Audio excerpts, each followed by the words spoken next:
نحمده ونصلي على رسوله الكريم اما بعد فاعوذ بالله من الشيطان الرجيم بسم الله الرحمن الرحيم رب اشرح لي صدري ويسر لي امري واحلل عقدة من لساني يفقهوا قولي۔ پڑوسی کا حق۔ حدیث میں آیا ہے کہ پیغمبر اسلام صلی اللہ علیہ وسلم نے فرمایا کہ خدا کی قسم وہ مومن نہیں ہے، خدا کی قسم وہ مومن نہیں ہے، خدا کی قسم وہ مومن نہیں ہے۔ 3 دفعہ لوگوں نے کہا اے خدا کے رسول صلی اللہ علیہ وسلم کون؟ آپ نے فرمایا وہ شخص جس کا پڑوسی اس کی زیادتیوں سے امن میں نہ ہو۔ کتنی سخت بات ہے۔ قال رسول اللہ صلی اللہ علیہ وسلم واللہ لا یؤمن واللہ لا یؤمن واللہ لا یؤمن قیل من یا رسول اللہ قال الذی لا یأمن جارہ بوائقہ۔ بخاری کتاب الادب، مسلم کتاب الایمان۔ پڑوسی کون ہوتا ہے؟ جو ساتھ کلاس میں جو ساتھ بیٹھے ہیں پڑوسی، کسی جگہ پر، کسی ادارے میں، کسی کمپنی میں آپ کام کرتے ہیں، جو لوگ اکٹھے کام کرتے ہیں، گھر جن کے ساتھ ساتھ ہوتے ہیں، جن لوگوں کے ساتھ بھی آپ مل کے رہتے ہیں۔ انسان ایک سماجی مخلوق ہے۔ اپنے ورک پلیس کو سوچیے، کام کہاں کرتے ہیں، اور آپ کے ساتھ جو لوگ بیٹھے ہیں کیا آپ نے ان کو ورکنگ انوائرمنٹ پرووائڈ کیا ہوا ہے؟ ایسا تو نہیں کہ آپ اپنے ہل جل سے یا شور سے یا باتوں سے دوسرے کو کام کرنے ہی نہیں دے رہے۔ انسان ایک سماجی مخلوق ہے، وہ جہاں بھی رہتا ہے ایک سماج کے اندر رہتا ہے، یعنی سوسائٹی میں رہتا ہے۔ حتیٰ کہ آدمی جب سفر کرتا ہے اس وقت بھی کچھ لوگ اس کے ساتھی بن جاتے ہیں۔ جب طالب علم ہے آپ تو کچھ لوگ یہاں بھی آپ کے ساتھی ہیں۔ یہ تمام لوگ انسان کے پڑوسی ہیں۔ اب ایک انسان وہ ہے جو لوگوں کے درمیان رہتے ہوئے ان کی پوری طرح رعایت کر رہا ہو۔ وہ ایسی بات نہ کہے جس سے لوگوں کے جذبات بھڑکیں، یعنی انہیں تکلیف دے۔ وہ ایسے کام نہ کرے جو اس کے قریبی لوگوں کے لیے مسئلہ پیدا کرنے والا، یعنی مسائل کھڑے نہ کرے۔ وہ اپنی زندگی کے لیے سرگرم ہو، آپ اپنے لیے کوشش کریں، مگر اس طرح کہ اس کی سرگرمی دوسروں کے لیے نقصان یا پریشانی کا سبب نہ بنے۔ یہ وہ انسان ہے جس نے اپنے پڑوسی کا حق ادا کیا۔ دوسرا انسان وہ ہے جو صرف اپنی رعایت کرنا جانتا ہو، اپنا الو سیدھا کرنا جانتا ہو، دوسروں کی رعایت سے اسے کوئی دلچسپی نہ ہو۔ کیا نہ ہو؟ دوسرے کے سال میں اسے کوئی انٹرسٹ نہیں۔ ایسا انسان دوسروں کے لیے مستقل مسئلہ بنا رہے گا۔ وہ اپنے غیر محتاط بول سے دوسرے کے جذبات کو ٹھیس پہنچائے گا۔ وہ ایسی کاروائیاں کرے گا جو دوسروں کا امن و سکون چھین لینے والی ہوں۔ وہ جب اپنا کوئی مقصد حاصل کرنا چاہے گا تو اس کے لیے وہ ایسی غیر ذمہ دارانہ کاروائیاں کرے گا جو دوسروں کی زندگی میں خلل ڈالنے والی ہوں۔ ایسا انسان اپنے قریبی لوگوں کے لیے برا پڑوسی ہے۔ مثلا غیر ذمہ دارانہ کارروائی جو دوسروں کی زندگی میں خلل ڈالنے والی ہے، مثلا اگر آپ نے کسی اپنے رشتہ دار کو ملنے کے لیے گئے ہیں، گاڑی صحیح جگہ نہیں پارک کی، تو آپ نے کیا کیا؟ کسی کا پارکنگ لاٹ بلاک کر دیا، تو آپ نے ان کی زندگی میں خلل ڈالا، مشکل ڈالی۔ جو آدمی اپنے پڑوسی کے لیے اچھا ہو وہی اچھا انسان ہے، اور جو آدمی اپنے پڑوسیوں کے لیے برا ہو وہی برا انسان ہے۔ اپنے فائدے کے لیے دوسرے کو نقصان پہنچانا بلا شبہ ایک جرم ہے۔ اپنے فائدے کا کام کرنا کوئی برا نہیں کہ آپ اپنے فائدے کے لیے کام کر رہے ہیں۔ ہر کوئی اپنے فائدے کے لیے کام کرتا ہے۔ مثلا آپ سبزی خریدنے گئے، کس لیے خریدنے گئے؟ اپنے فائدے کے لیے۔ کوکنگ کر رہے ہیں، کس لیے کر رہے ہیں؟ کھا رہے ہیں، اپنے فائدے۔ کوئی برائی نہیں اس میں، آپ خریدیں، آپ پکائیں، آپ کھائیں، جو مرضی کھائیں۔ لیکن اگر آپ خریدتے وقت کوئی ایسا کام کریں کہ جس سے دوسروں کے لیے مشکل ہو، پکاتے ہوئے ایسا کام کریں کہ آپ کے کھانے کی خوشبو پڑوسی کے گھر جا رہی اور وہاں کھانا ہی کوئی نہیں، یا 2 لوگوں کے ساتھ مل بیٹھ کے کھا رہے ہیں اور آپ ان کا بھی کھانا کھائے جا رہے ہیں، تو یہ چیز جو ہے یہ آپ نے اپنا فائدہ جا کے دوسرے کے لیے مشکل پیدا کی۔ جب تک آپ کا اپنا فائدہ تھا اور دوسرے کو نقصان نہیں تھا، فائن، ویل اینڈ گڈ۔ لیکن جب آپ نے اپنے فائدے کے لیے دوسرے کا نقصان کیا، وہاں سے خرابی شروع ہو گئی۔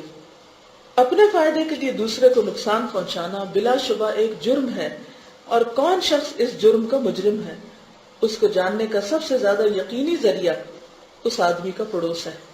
جو ساتھی ہے نا ساتھ، ان سے پوچھیں آپ کی کیا ریپوٹیشن ہے۔ اپنے بارے میں کس سے پوچھیں گے؟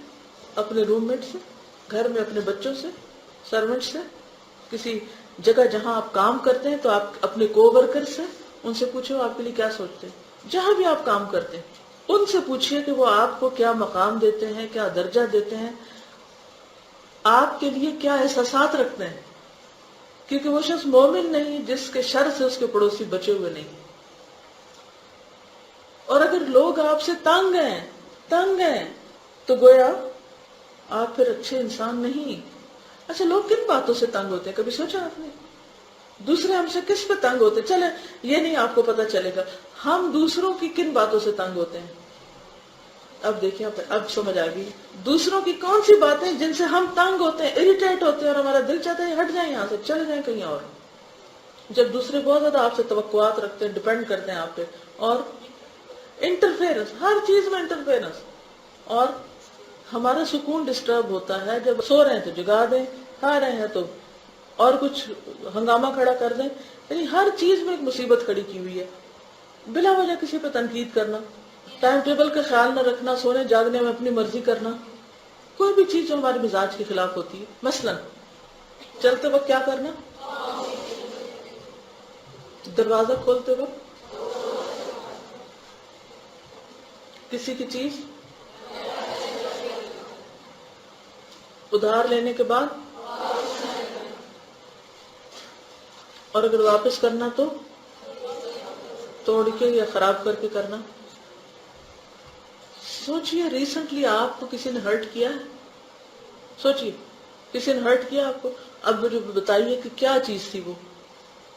پاس بیٹھے بار بار پین کی ٹک ٹک ٹک ٹک ٹک ٹک ٹک۔ جوائنٹ فیملی سسٹم ہے، کسی نے کچھ پکایا کچن میں، ایگزاسٹ ہی نہیں چلایا، اور دوسرا شخص سو رہا تھا، اس کو سانس لینا دوبر ہو گیا۔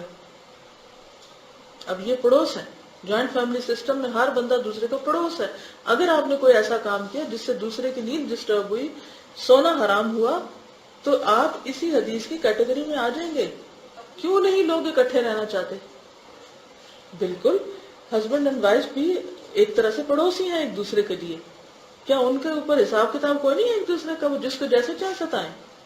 نبی صلی اللہ علیہ وسلم کے بارے میں حضرت عائشہ کہتی ہیں کہ آپ بستر سے آہستہ سے اٹھے، آہستہ سے دروازہ کھولا، آہستہ سے باہر گئے، 3 دفعہ وہ آہستہ آہستہ آہستہ کہتی ہیں۔ یہ ہے ہمارے رسول، ہمارے لیے وہ نمونہ ہے۔ اب یہ صرف ہسبینڈ کے لیے نہیں ہے، ہمارے لیے بھی ہے کہ جب ہم اٹھتے ہیں اور واش روم میں جاتے ہیں تو کیسے دروازہ کھولتے ہیں، کیسے بند کرتے ہیں۔ لائٹ کھول کے تو نہیں چلے جاتے کہ دوسرا بندہ سو رہا ہے اور اس کے سر پہ لائٹ کھول دی صرف اپنی سہولت کے لیے۔ دیکھیے، دوسرے کو آپ سکون دے نہیں سکتے جب تک آپ اپنی کچھ نہ کچھ قربانی نہ کریں۔ بہت سے کام خراب یہی سے ہی ہوتے ہیں، لڑائیاں جھگڑے فساد ادھر سے ہی ہوتے ہیں، اور جب فساد جھگڑے شروع ہو جاتے ہیں تو وہ دین کو مونڈ کے رکھ دیتے ہیں، آپس کا بگاڑ۔ ایک دفعہ نبی صلی اللہ علیہ وسلم کے سامنے سے ایک جنازہ جا رہا تھا، آپ نے فرمایا مستریح او مستراح، یا یہ راحت پانے والا ہے یا لوگ اس سے راحت پا رہے ہیں۔ لوگ کب راحت پاتے؟ جب جان چھوٹتی ہے، اور جانے والا کب راحت پاتا ہے؟ جب لوگوں کو راحت دے کے جاتا ہے۔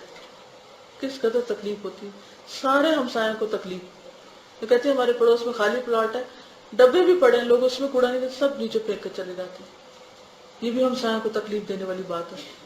اگر ہم کلاس میں آتے ہیں اور نہا کے نہیں آتے یا اپنے جسم کی صفائی نہیں کرتے اور ہم سے مستقل دوسرے کو بو آ رہی ہے، یہ بہت برا پڑوس ہے۔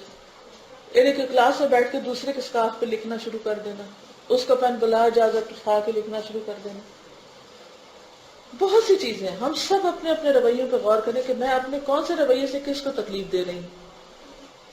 جو آدمی اپنے پڑوسی کے لیے اچھا ہو وہی اچھا انسان ہے، اور جو اپنے پڑوسی کے لیے برا ہو وہی برا انسان ہے۔ اپنے فائدے کے لیے دوسرے کو نقصان پہنچانا بلا شبہ ایک جرم ہے، اور کون شخص اس جرم کا مجرم ہے اس کو جاننے کا سب سے زیادہ یقینی ذریعہ اس آدمی کا پڑوس ہے۔ پڑوسی انسان گویا خدا کی عدالت ہے۔ جس انسان کے بارے میں اس کے پڑوسی اچھی رائے رکھیں، وہ اچھا انسان ہے، اور جس انسان کو اس کے پڑوسی برا سمجھے وہ بلا شبہ برا انسان ہے۔ تو دیکھیے آپ کے ساتھی آپ کے بارے میں کیا کہتے ہیں، یہ ہے آپ کا ہوم ورک۔ یہ ہو نہیں سکتا کہ کوئی اچھا کرے اور اس کو اچھا نہ ملے، سم ٹائم اس سے نہیں ملتا لیکن کسی اور طرف سے ضرور مل کے رہتا ہے۔ اور خدا کا خوف نہیں ہے نا، صرف اپنی انا اور اپنی ذات کا پتہ ہے کہ ہم کسی طرح آگے نکل جائیں، اور یہی چیز انسان کو سب سے زیادہ نقصان دینے والی ہے۔ اس میں میں سوچتی ہوں کہ ہم کسی کے تو اوپر نہیں کنٹرول کر سکتے، مگر ہم اپنے کچھ اصول ایسے رکھیں کہ ہم لوگوں کے رویے کے تابع نہ ہوں، اور یہ یقین رکھیں کہ جب کوئی اچھا کرتا ہے اس کو اس کا صلہ لازماً اچھا ملتا ہے، اس سے نہیں کہیں اور سے ضرور کمپنسیٹ ہوتا ہے۔ محتاط رہیں، ہوشیار رہیں، لیکن یہ ہے کہ اسلام ہمیں یہ سکھاتا ہے کہ برائی کو برائی سے دور نہیں کرو، برائی کو اچھائی سے دور کرو، اور صبر سے کام لو، کچھ عرصے کے بعد حالات تبدیل ہونے لگتے ہیں۔ اوکے، السلام علیکم ورحمۃ اللہ وبرکاتہ۔